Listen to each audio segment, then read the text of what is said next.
My husband Evan is dead. Helen, his first love, killed herself. She left a note saying, "I wish I could be your wife in my next life." Evan seemed calm at the time. But that night, I heard water running in the bathroom.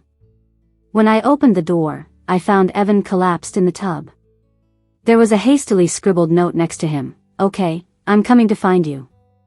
5 years of marriage, and I didn't know Evan loved her this deeply. I opened my eyes, only to go back to my high school days. I looked at Evan, who was diligently working under the classroom fan, and said, "I have a secret for you. Helen will be your future wife." Evan and I grew up together and have been married for 5 years now. That night, I wrapped my arms around Evan from behind, rubbing my cheek against his neck. "You promised to go to Los Angeles with me for our anniversary." Evan kissed my face gently and said, "Sure." Before boarding the plane, Evan seemed distracted. He asked, "Can we not go?" "What?"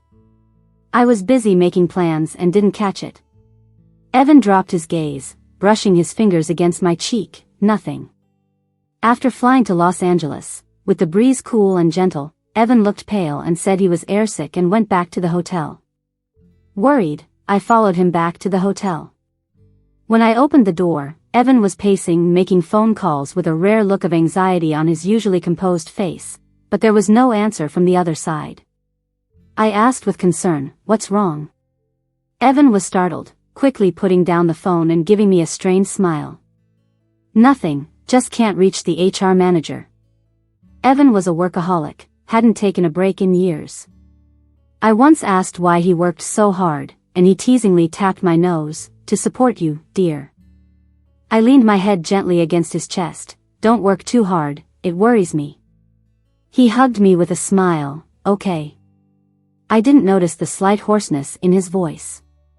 I dragged Evan to try the famous local barbecue. The smell was tempting, and I was digging in, but Evan kept checking his phone, eating blandly. I took his phone and put it in my jacket pocket. Evan smiled helplessly. Inside, there was a TV in front of us playing the latest entertainment news. A serious-looking female anchor reported. "This morning at 9, actress Helen was found dead at home from severe depression. She overdosed on sleeping pills. No foul play suspected." In her last note, she wrote, "I wish I could be your wife in my next life." Everyone knew Helen never married or had children, dedicating her life to acting. Now she committed suicide for love, a tragic tale. With a clatter, Evan dropped his chopsticks loudly on the wooden floor. I looked at Evan and saw his face pale like a sheet, his dark eyes trembling violently, his lips moving silently. I had never seen Evan, always so composed, look this way. Finally, after a moment, Evan regained composure. He pressed his lips slightly and said, "I'm fine, just a little dizzy." After that, he seemed normal, even taking a boat ride and walking through lavender fields with me. I was lost in happiness, overlooking the despair hidden in his eyes. Late at night, I awoke to unusual water sounds. I got up and opened the bathroom door. I was stunned by what I saw. Evan lay on his back in the water-filled tub, blood from his left wrist covering the water, his right hand weakly holding a blood-stained knife. I cried, reaching out for Evan, but he barely had any breath left. He whispered, almost inaudibly, "Helen, I love you." His words echoed in my mind until the ambulance arrived and medics hurriedly put Evan on a stretcher. I remained uncomprehending. Like a zombie, I waited at the ER all night. The surgery room light went out, and the doctor came out, taking off his mask, saying with regret, "I'm sorry, we did all we could." My legs gave out, and I stumbled, collapsing to the ground. Besides grief, I felt more confusion. Before following the ambulance to the hospital, I found a letter blown to the ground by the wind, next to Evan. In it, he wrote intensely, "Okay, I'm coming to find you." Those words shattered my heart. Disbelieving tears poured from my eyes. In high school, Helen was Evan's first love. But for all these years, she was never part of our lives. While waiting during surgery, I took out Evan's phone, which I'd never checked and kept in my jacket pocket. Trembling, I could barely hold the phone. I unlocked it, realizing the calls he said were to HR were to a distant unknown number. Saved as Helen. Seeing her name crushed my heart. 10 minutes before our flight, Helen sent Evan a last message. I'm so tired. I can't stand seeing you with someone else. I wish happiness for you and your wife. Let's meet in the next life. The next second Evan replied, desperately. What's wrong with you? Don't scare me, Helen. I give up, okay? I'll divorce her. But Helen never responded. Evan's words about divorce cut my heart into pieces, the pain reaching my soul. I remembered Evan's strange behavior on the plane, anxiously frowning with music in his ears. Missed calls filled the call log. Evan, who was always so guarded, repeatedly tried calling. Evan, always logical and steady, had never lost his composure like this with me. But now, he went with Helen, leaving me behind. I returned home from Los Angeles, and for days, I couldn't recover. After graduation, I lost touch with Helen and had no idea Evan cared so deeply about her. Being with Evan for so many years felt like a lie. I never truly knew him. The drama continued. People found out about Evan's suicide. The timing was suspiciously perfect. Both were students from the same class in high school. It didn't take long before folks dug up Evan and Helen's teenage romance and posted it online. It went viral overnight. During their innocent school days, he laughed and she teased, but mysteriously parted ways and never spoke those hidden feelings. They both shined in different ways, yet no matter how high they climbed, they couldn't reach each other. I was gutted, numbly refreshing those videos over and over. There was Evan in a suit at a corporate event, his eyes glued to Helen in a red dress on stage, filled with longing and unspoken pain. Evan's secret social media account revealed messages wishing Helen happy birthday at the exact minute each year.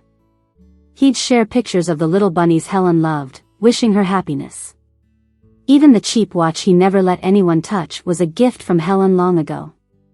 The flashy actress and the dignified executive, forever regretting their missed chance, perished together. Everyone was moved to tears, calling them the real-life Romeo and Juliet. I went crazy, laughing and crying at the same time. Evan and I grew up together for 20 years. Even when his family's fortunes fell, I found ways to help, afraid of hurting his pride. After college, I started from scratch with Evan, sharing a rented room, eating instant noodles. In the biting winter cold, we clung to each other to stay warm in a chill bed. He kissed me, sharing plans for everything we'd make reality. But none of our time together compared to that fleeting high school glance at Helen. Did my time and youth mean nothing to Evan? I didn't expect my private info to be exposed. On my way to collect Evan's ashes, I was mobbed by extreme fans. One of them threw acid at me, her face twisted with rage, screaming, "Homewrecker of Helen and Evan's love, die." The acid burned into my eyes and face. The pain was unbearable. I looked up and stood. It turned out I was being watched by a full class of students. "Bella, not only do you sleep in my class, but you also talk in your sleep. Don't think you can do whatever you want just because of your family," the teacher snapped. As my mind cleared, my blurred vision sharpened. I saw my high school teacher glaring at me with annoyance. There was Evan next to me, sitting straight, in his school uniform, eyes glued to the board. He had black-rimmed glasses, with tousled hair on his forehead, full of youthful energy. I heard whispers, "Bella's clinging to Evan for tutoring again, but she's hopeless, all she does is sleep. Evan must be so annoyed to be liked by a nobody like Bella." "Bella, answer this question. If you can't, stand outside," the teacher demanded. I majored in subjects nowhere near science. I had forgotten my high school stuff a long time ago. Those math symbols on the board danced before my eyes. 1/3, a low voice prompted me, 1/3. I didn't take that easy answer and just said, "I don't know, teacher." As soon as I spoke, I grabbed my books and left. I caught a glimpse of Evan's shocked expression. I refused the answer Evan gave because I no longer wanted it. Back in high school, my frivolity landed me in the top class, then the last. I attended a college near Evan's only because of his reputation as a star student. I relied on our long friendship, counting on Evan's help during classes, even paying him handsomely for tutoring under the guise of helping him when his family lost everything. Many mocked me behind my back for being Evan's lackey.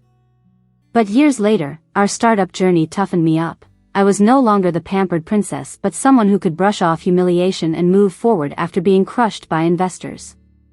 As I looked at the youthful Evan of the past, mixed feelings surged within me, and unbidden resentment arose. This time around, I won't repeat my mistakes. After class, standing the whole period left my legs sore, and I leaned against the wall, tapping my heel. Evan approached with practice sheets. "Tired?" he asked softly. "I've explained this problem many times. I've written down the steps, take another look." He gave me a gentle smile with notes in a lovely, neat script. His handwriting reminded me of that night by the piercing sea breeze, of his rushed 5 words full of wild affection. 2 years ago, when Evan's family went bankrupt overnight, his father fled, and his mother sank into depression. He was mocked as a fallen aristocrat, and many bullied him. I defended him, stood like a proud hen, enduring the laughter myself. After Evan's death in my past life, I saw in his phone a diary entry written long ago. "Helen is the light in my hopeless life. Bella, she only humiliated me with her money when I hit rock bottom." I didn't take the practice book. With cold detachment, I said, "Evan, you don't have to tutor me after school anymore, and I won't offend your pride with tutor fees." Hearing this, Evan paused briefly, then softened his tone. "Stop it, it's senior year. If I don't tutor you, who will? Or are you still upset about what I said? You're like a sister to me." Yeah, 18-year-old Evan totally knows I have a crush on him. But yesterday at the stairwell corner, he casually told someone, "Bella? I just think of her as my cutest little sis." He reached out to ruffle my hair, trying to comfort me. His stern look had a hint of affection that made me feel sick. I slapped his hand away and said coldly, "Don't touch me." His pale hand turned red from my slap. Evan's face went stiff. At that moment, the hallway got loud. Everyone who had been goofing around started running toward the office. I heard someone excitedly yell, "Our class just got a new hottie." I checked the date, and yeah, it was today. Outside the office, a bunch of students craned their necks to look inside. They were all amazed by the sight of Helen standing there. No surprise, she really is stunning. Slim figure, oval face, clear big eyes, with slightly wavy hair draped softly over her shoulders. She makes you want to protect her. In her past life, she used that innocent face to break into showbiz, turning into a superstar and eventually winning Evan's heart this summer. Helen and I look a bit alike. Who do you think is prettier? Of course, it's Helen. She won a modeling competition, great body, good grades, no way someone like vain Bella compares. Their chatter was non-stop, and Helen's eyes were sparkling with more and more joy. But then, there was a clear voice beside me, "I think Bella is prettier." I turned my head, and Evan was speaking casually yet confidently. Everyone stared at him in shock, even Helen in the office who clearly heard this. Helen gave me a resentful look, analyzing me with disdain. Then she noticed Evan, who stood out among everyone, and her eyes filled with intrigue. She bit her lower lip and said, "This classmate doesn't seem to like me much." Evan, hands in pockets, replied calmly, "I just think my childhood friend is the best." I looked up, and his eyes were reflecting me. But it was just an illusion. I put on a sweet smile and told Helen, "Hey, he's lying. He likes your type the most. Likes enough to give up everything, enough to die for." I left Evan and walked away, ignoring everyone's shocked and puzzled reactions. In the days that followed, I turned down Evan's constant tutoring offers. Helen declared open war on me, boldly telling Evan on her first day, Evan, I like you. It was love at first sight. She turned and sent me a message just like in the past life. Even though I'm new, I won't go easy on you. I replied nonchalantly, whatever. How did I respond in the past? 18-year-old Bella was so proud. Evan is mine, you can't take him. Back then, my confidence was as big as the tears I cried in the stairwell after Helen won Evan over. Helen came on strong, and the class vibe got weird. People kept glancing back and forth among the three of us. I didn't care. I stopped sleeping in class, started taking notes, attended one-on-one tutoring on weekends, and caught up on my subjects. People speculated that I was playing hard to get, but those voices slowly faded away. After class, I'd head straight to the library, dodging Evan whenever I saw him. Evan soon couldn't take it anymore. He grabbed my arm, blocking my way, looking hurt. What did I do wrong? Why are you avoiding me? Young Evan looked just like he did after we got married and had a fight. Confused about why I was upset. But always, they have a spirit that doesn't truly love me, just pretends to.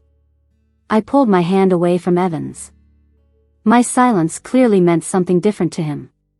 He sighed and started talking. That transfer student's words upset you, didn't they? You're not a kid anymore.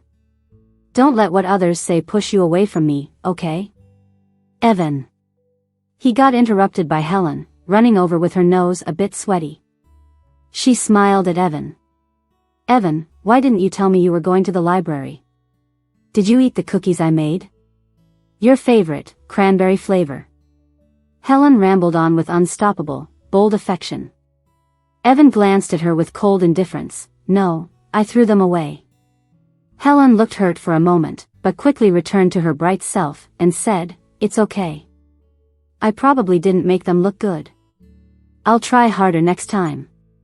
Her eyes shone, as if the whole world was filled with Evan. Evan froze, then awkwardly looked away. I saw a slight blush behind his ear. Now that I think about it, Helen is a lot like me. Just as passionate and willing to do anything. I lowered my gaze and said, you two carry on. I'm leaving. Evan instinctively wanted to follow. But Helen clung to his arm and said, Evan, I need help with a question. Can you teach me? The class seating got reshuffled, and Helen took the chance to request sitting next to Evan. The teacher asked me, I agreed. Some girl said I was dumb for giving Helen an opportunity. I kept scribbling my notes, unfazed. Doesn't matter. If someone can be taken away, they were never mine to begin with. Evan, sitting in front of me, paused when he heard that. He had a bad mood the entire day. When class ended, Chatterbox Helen went up to Evan with more questions. Already in a bad mood, he snapped, aren't you doing well in school? Do you need help with something so simple? Helen bit her lip, humiliated, but I'm not the first to ask you such questions, right? She glanced at me, hinting. I raised an eyebrow, holding up a test full of red marks. Helen wouldn't back down and pouted at me, rich kid with brand name tutors doesn't need Evan, of course. Evan was sulking, looking colder than ever. He was blunt, go away, don't bother me again. Helen hadn't expected Evan to treat her like this. Her eyes immediately welled up with tears, and she stomped her foot before running off in a huff. Evan sat there with a sour expression, a gloomy aura about him. It wasn't clear who he was even mad at. He buried his head in his paper, with the pen making a soft scratching noise against it. It was summer break, and the classroom was empty. The fan above Evan whirred loudly, making his hair flutter. Evan, I broke the long silence between us. He seemed very surprised, looked up, and his eyes sparkled with hope, like a puppy being rescued after abandonment. I gave a cryptic smile and said, here's a secret, Helen's your future wife. I suggest you be nice to her, unless you want regrets later. I rarely saw Evan that angry, like a raging beast ready to explode. He stood up, crumpling the paper in his hand. You don't need to push me to someone else. I'm not a toy. In a previous life, he was also this angry. One time after we got married, I was furious and blurted out, "If you can't stand me, then let's just get divorced." Back then, Evan looked the same, anger and disbelief mixed with a deep, fragile vulnerability in his handsome features. He hugged me tightly. He was tall and broad, but I could feel him trembling fiercely. "Don't say that kind of stuff. Don't leave me, Bella," he had said. 28-year-old Evan's voice was broken, just like when he was 16 and ran to me after his family went bankrupt overnight, scared and helpless. He was such a good actor that even after he died, despite all the evidence, I refused to believe he had loved Helen all those years we were together.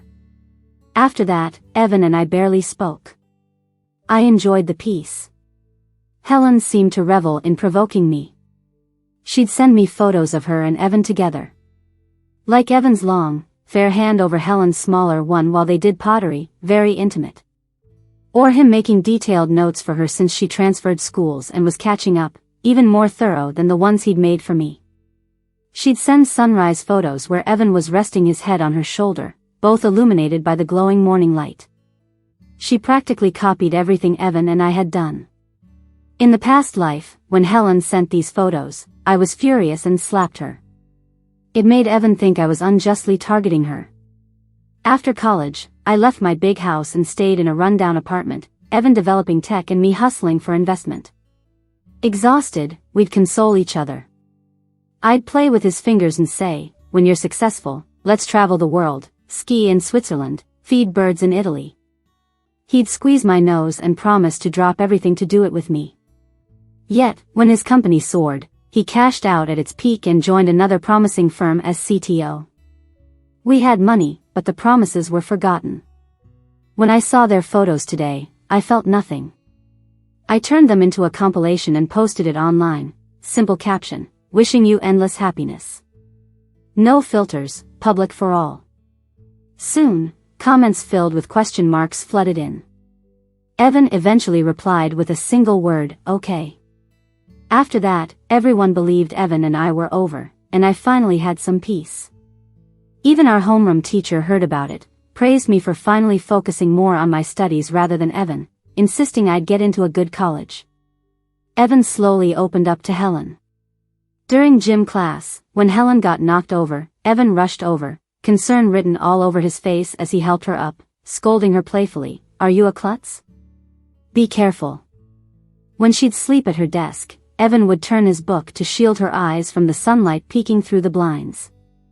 A responsible knight and his sleeping beauty. Eventually, Evan and Helen did get together. Our classmates would glance at me, but I didn't care, because I focused on finals. My grades improved rapidly, not just because I was focused, but because life as an adult had hardened me. When the teacher announced I was top 30 in the grade, Evan, lost in his world with Helen, turned to look at me, surprised. He noticed my hip-length hair was now just brushing my shoulders, and that the bracelet he gave for my 15th birthday was gone. After school, he hesitated briefly before calling out to me instead of leaving with Helen. "Bella, where's your bracelet?" he asked. My wrist was bare. I'd thrown it out the first day I was reincarnated. "Threw it away," I said. Evan took a deep breath, accepting it quickly. "I'm with Helen.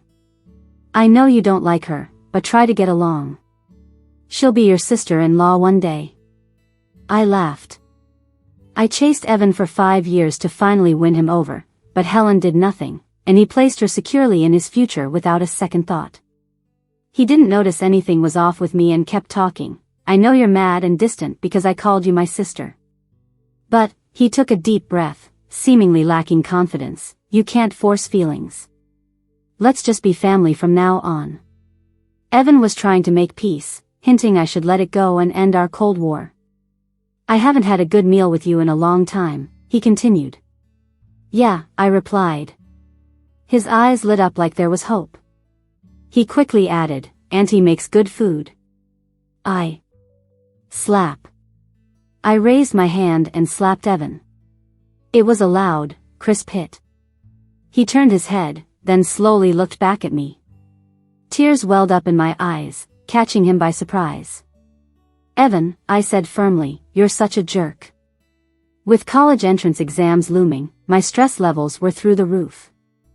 I was pulling at my hair in frustration. To help us relax, our teacher took us for a picnic in the nearby hills as our last group activity before exams.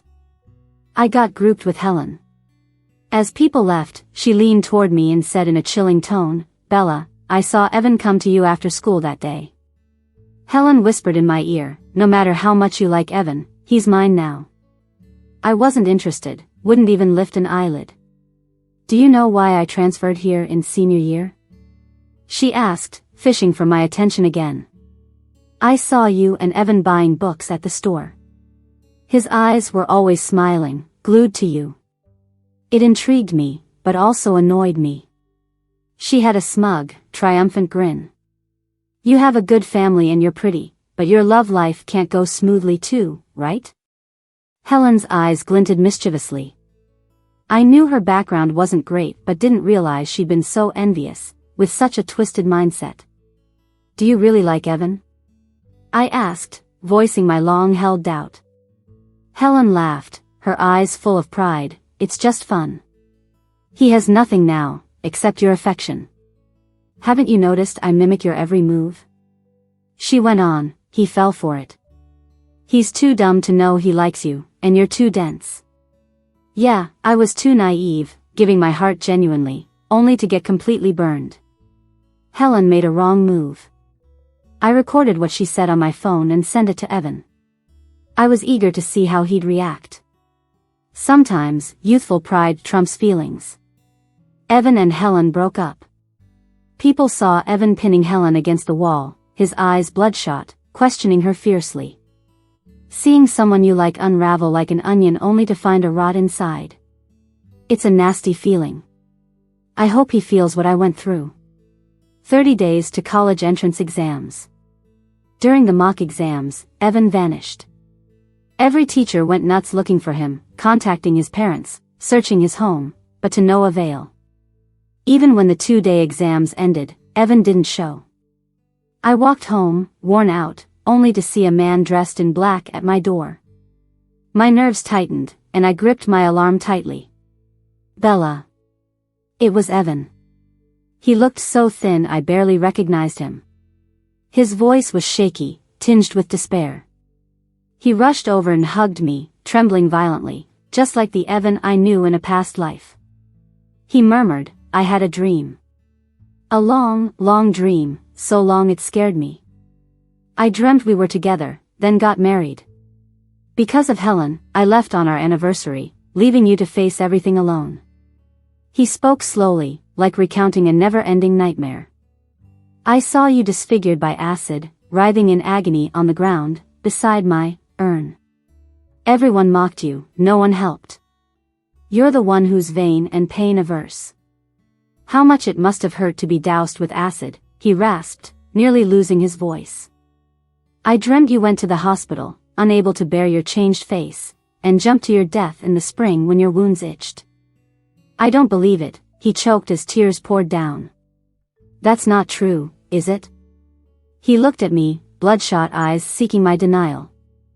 I just scoffed, holding back the bitterness and injustice. "It's all true."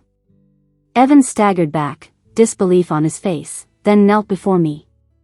The once proud backbone was crushed. He lowered his face to his hands, tears streaming between his fingers, releasing sobs. "I am sorry," he mumbled incoherently, seemingly deranged. "After I died and became a soul, I saw Helen hadn't actually died. She'd offended someone and faked her death to flee, then texted about suicide out of jealousy for our marriage. How could I be so stupid? We were married 5 years, so happy, expecting a baby next year." His features twisted in anguish. "I ruined it all." He couldn't tell past from present, lost in madness. I felt nothing, just watched Evan in shambles, finding it laughable.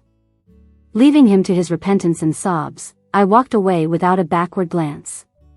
Evan and Helen were truly over. The college entrance exams arrived quickly. Several papers decided 3 years of effort. My pen moved non-stop, marking a perfect end to those years. Evan performed poorly, barely making it to a college, becoming a teacher's cautionary tale.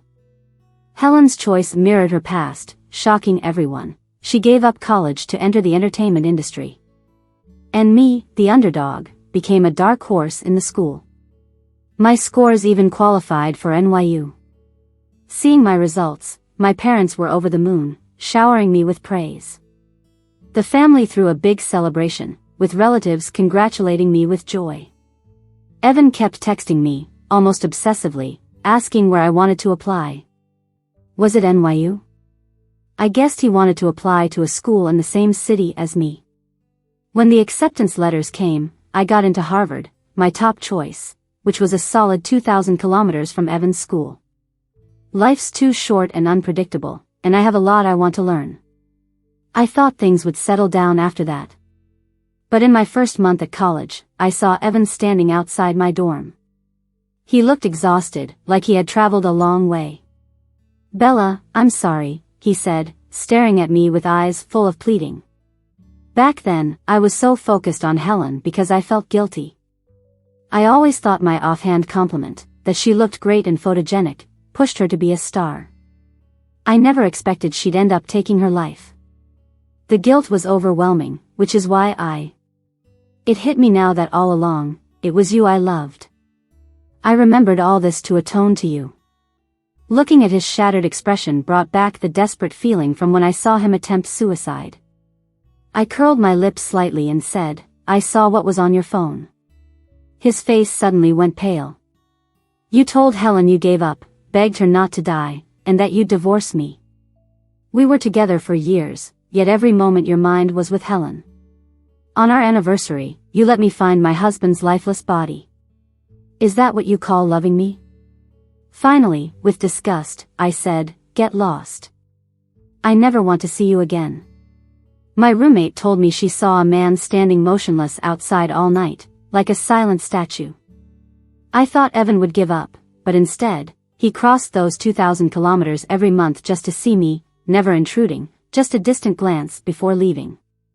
Each trip he'd secretly leave a gift, sometimes roses, sometimes a colorful beaded bracelet, or keepsakes from all over the world.